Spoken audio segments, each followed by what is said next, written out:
NLP ini sebenarnya tata cara yang telah kita pelajari di psikologi juga, termasuk kalau Anda pernah dengar stoikisme atau stoikism, ini juga di sini masuknya. Yang ketiga, law of attraction yang kita pelajari di fisika kuantum, mekanika kuantum. Jadi ketiga ini pasti akan berhubungan dengan law of attraction itu sendiri.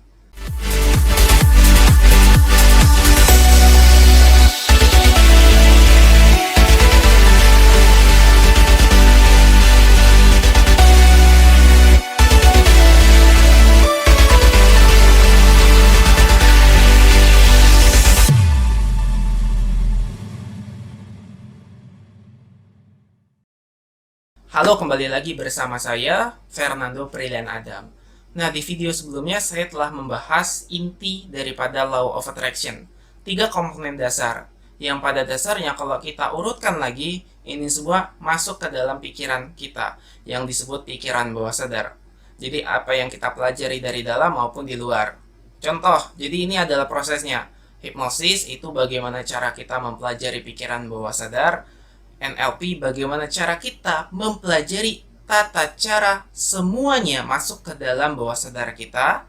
Yang ketiga adalah alam semesta, energi yang ada di hukum alam kita.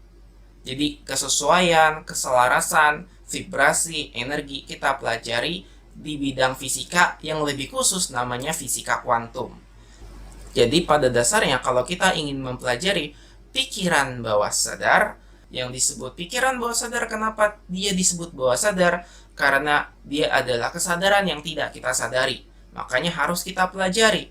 Yang kedua, cara pembelajaran kita juga mempengaruhi cara menerima informasi, cara kita melihat dunia, persepsi sudut pandang kita, yang akan mempengaruhi seluruh energi dalam tubuh maupun diri kita. Yang ketiga, bagaimana cara menyesuaikan, menyelaraskan apapun yang kita sebut di luar kehidupan kita, atau yang di luar panca indera kita yang disebut dengan realita. Nah, itu kita pelajari di fisika, khususnya fisika kuantum. Nah, kenapa disebut fisika kuantum? Karena dia mempelajari kesadaran yang sangat kecil yang kita tidak bahas di fisika klasik seperti rumus-rumus, relativitas. Itu khusus bagiannya kalau kita pelajari tentang teknis.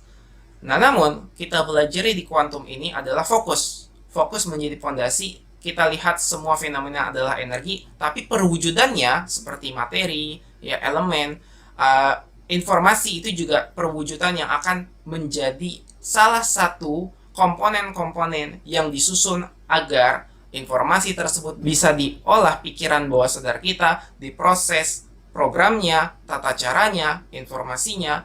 Dan ini semua akan mengarahkan apapun yang kita pikirkan menjadi kenyataan sesuai dengan relevansi dan masalah ataupun pencarian solusi yang Anda miliki masing-masing. Oke, lanjutan daripada 3 ini ya. Hipnosis, bagaimana cara menguasai pikiran bawah sadar. NLP ini sebenarnya tata cara yang telah kita pelajari di psikologi juga, termasuk kalau Anda pernah dengar stoikisme atau stoikism, ini juga di sini masuknya. Yang ketiga, law of attraction yang kita pelajari di fisika kuantum, mekanika kuantum. Jadi ketiga ini pasti akan berhubungan dengan law of attraction itu sendiri. Nah, kita pelajari pelan-pelan. Sebenarnya masih banyak tuh yang harus kita pelajari, tapi 3 ini sudah cukup untuk memahami dasarnya dulu. Nah, kita masuk ke bagian dalamnya. Nih, masing-masing ini pasti akan ada penggabungan atau penyusunan dari energinya yang berada di dalam diri kita, yang disebut emosi, emotion. Nah, emotion itu tuh energi, motion. Kita adalah kesadaran emosi yang bergerak. Ada free will, ada keinginan yang bebas, kehendak bebas. Lalu willpower, ada keinginan, kemauan yang kuat. Itu semua didasari emosi. Sebagai contoh, saya akan berikan sederhananya. Dulu ada namanya Wright bersaudara.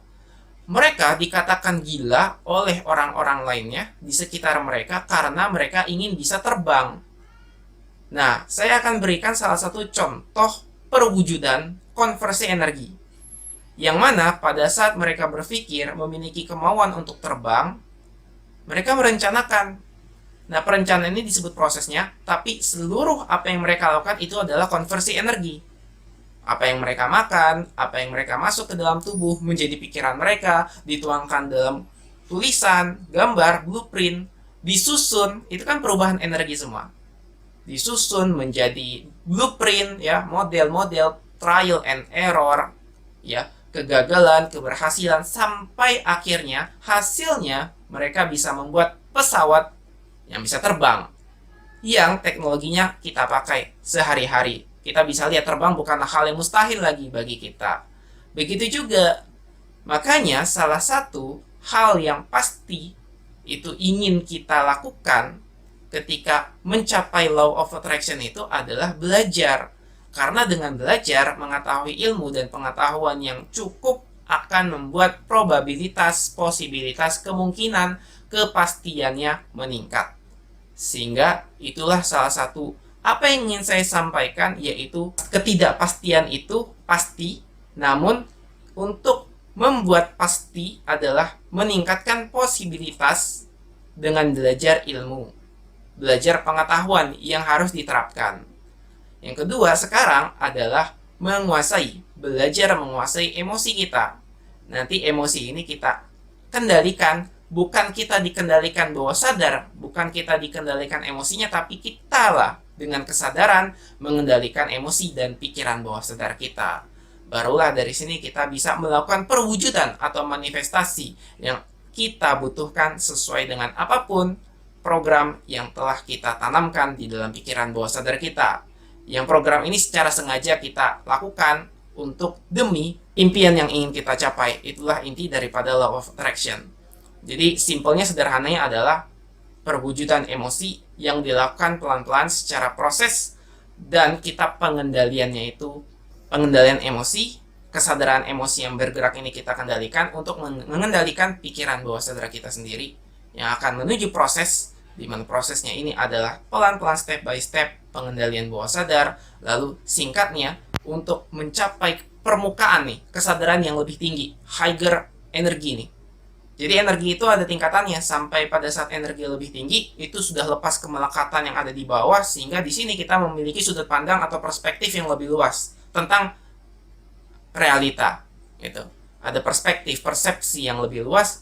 Ketika ilmunya sudah kita amalkan, kita mampu melihat hal yang lebih luas lagi, dan barulah kita di situ bisa mempelajari dan memahami, oh ternyata tujuan saya bisa nih tercapai dengan proses yang telah saya alami di belakang, dan terus dengan tujuan dan goal yang kita harus lakukan ke depannya. Tapi saya yakin di masa depan dengan pengulangan yang tepat, yang cukup, dengan penyusunan struktur materi ini akan meresap di pikiran bawah sadar kita dan lama-lama menjadi program di pikiran bawah sadar kita, dan akhirnya kita mampu melakukan law of attraction walaupun dengan sedikit demi sedikit. Begitu dia. Terima kasih, sampai berjumpa kembali. Semoga bermanfaat.